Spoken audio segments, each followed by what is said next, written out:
All right, today we're going to look at the Great Depression. We're going to look at some of the early events of the Great Depression. We're going to look at the causes of the Great Depression. Okay, why did the stock market crash?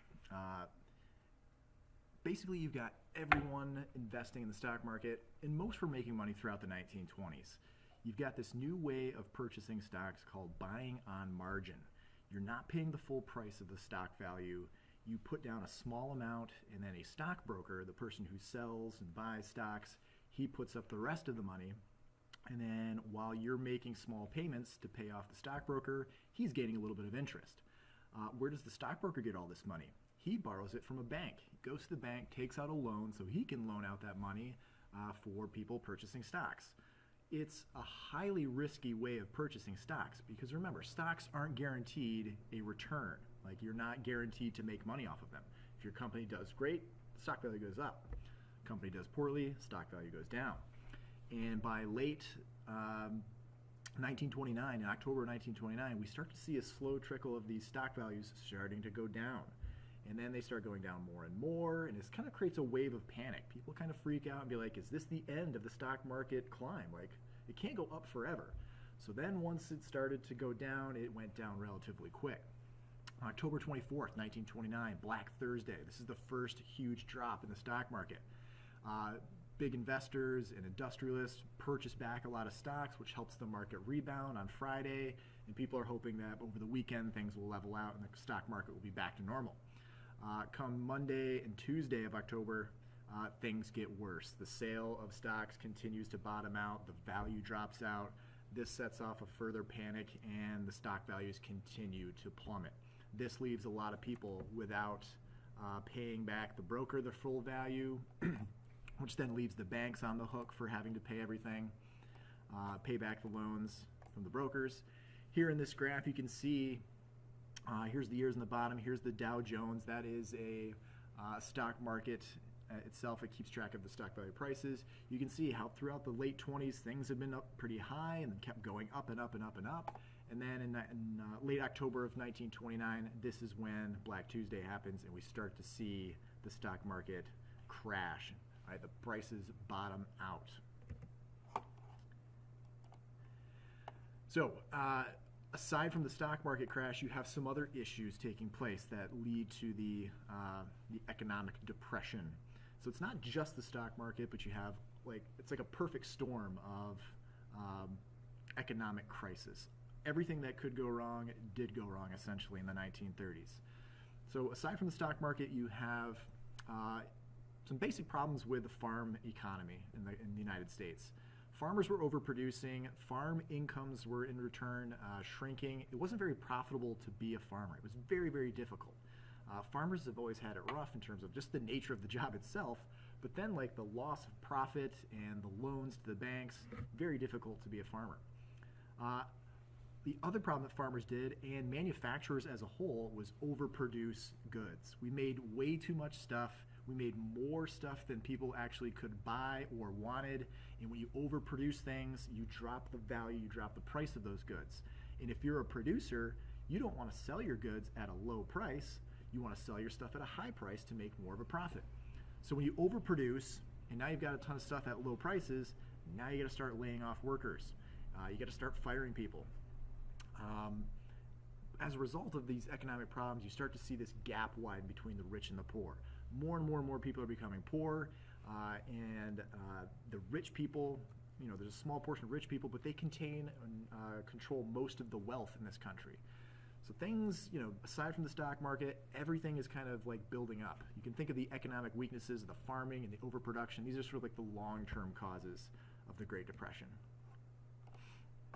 So again, just to kind of recap, here's some of the problems of the 20s, which leads to the Great Depression.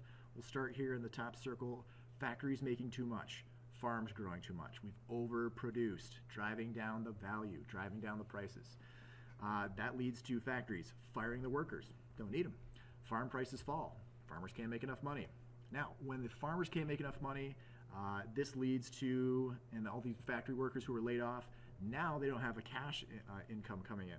They can't pay off their loans to the banks. And if you can't pay off your loans to the banks, if you can't pay off your mortgage, that's your home payment, you are going to default. And when the banks don't get their money in forms of loans, loan payments, or mortgages, now the banks have to close. They don't have any money. And if the banks aren't open, banks can't continue to give out loans, which helps our economy grow. If I want to start a new business, I need to go to the bank to take out a loan to do so. And if there's no banks and if there's no money to give out, I can't start a new business. And it kind of brings the whole economy to a screeching halt. All right, so all of this stuff, kind of cause and effect relationship, really has an impact on the overall economy. All right, banking and the credit crisis. All right, so again, everyone is borrowing money, whether you're a farmer, if you're a consumer, if you're the stockbroker, anyone and everyone is borrowing money. And again, when the stock market crisis hits and the overall weakness of the economy becomes evident, you know, the overproduction and the low prices for farm goods, everything else, now people are laid off, people are fired, now people are starting to default, meaning they cannot pay these loans, which then trickles back towards the banks, all right? Farmer, stockbroker, consumer, anyone and everyone who's involved in the banks. If the money's not coming into the banks, then the banks start to collapse. And again, that brings an overall collapse to the overall economy. Other economic issues that are making the economy struggle and making it difficult for the economy to be productive is tariff issues. All right? A tariff is a tax on a foreign good. The idea behind a tariff is to try and get people to purchase domestic goods over foreign goods. So I want to promote the sale of water bottles made in the United States versus water bottles coming from Europe. All right, so what I would do is I would impose a tariff on water bottles coming from Europe, thus making them more expensive, thus getting people to say, well, I'm going to pay for the cheaper American-made water because I like to pay less for things and not more for things. So Congress passes what's called the Hawley-Smoot Tariff in 1930. And the idea was, well, let's stimulate the industry party. Let's get people making more goods in the United States, which will help out American business, which will help out the American economy. Okay, in theory, that sort of makes sense, but when you start imposing these tariffs, what are the European countries going to do? What are the other nations that were imposing tariffs going to do? They're in turn going to impose tariffs on us. So what this does is it actually hurts U.S. manufacturing in the long run, and it kind of brings the global trade to a screeching halt because no one's willing to purchase foreign goods because they're more expensive. And at a time when people are out of a job, have lost a lot of their savings and lost all their money they had tied up in the stock markets, they don't have extra money to spend on foreign goods that are more expensive. So this tariff thing just kind of adds more fuel to the fire of a downward spiraling economy of the 1930s. Okay, and so just to kind of look at the joblessness rate, U.S. unemployment rate, we're talking about a quarter of the people in this country being out of a job, which is astounding.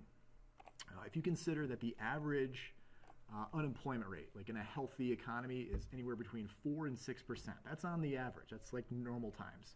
In the 1930s, 1932, we see just over 25% of Americans, more than a quarter, a little more than a quarter of Americans unemployed. All right, that's like 12 million people. That is insane. All right, so this is a huge, huge financial crisis. This is the Great Depression. When you think of the Depression, think of those causes, all of those cause and effect relationships, and what does it lead to ultimately? The unemployment. And with unemployment comes, joblessness, homelessness, all sorts of other social, political issues as well. So, who do we turn to in times of crisis? What sort of leader would take the responsibility and kind of steer us back towards economic prosperity? Why not the president? Sure, yeah, why not? Hoover, he was great, right? During the 20s and, all that economic prosperity. Get us out of this, fix this, right? Well, not really. Hoover's approach was the same as it's always been. Keep the government out of the economy. No regulation, no oversight. Let everything kind of do its own thing and the market will fix itself. It'll work itself out. Let the businesses do what they do and, these economic downtimes will soon be on the upswing again and we'll be back to being good old America and things will be awesome. Well, not so much. I mean, it wasn't correcting itself. The pressures and problems kept mounting and mounting, and eventually Hoover tried to do something. He tried to get some legislation to provide some work and some jobs, but it was too little too late. And people really started to take it out on Hoover, and they would walk around with their inside of their pockets turned inside out, and these were called Hoover flags, and it symbolizes like, hey, I've got no money in here, I'm broke, letting my Hoover flag fly. And many of the jobless and unemployed resorted to having to live in what were called Hoovervilles. Now, Hoovervilles are these makeshift little shanty towns, you know, all these little houses built out of like scrap wood and tin and whatever they could slap together. They had no home. They couldn't pay their mortgage. The bank takes away their home. Now they're out in the streets and trying to make ends meet. And this is the epitome of the Great Depression. When you think of Great Depression, picture a Hooverville. And this pretty much sums up the financial problems of America in the 1930s. Here's another example.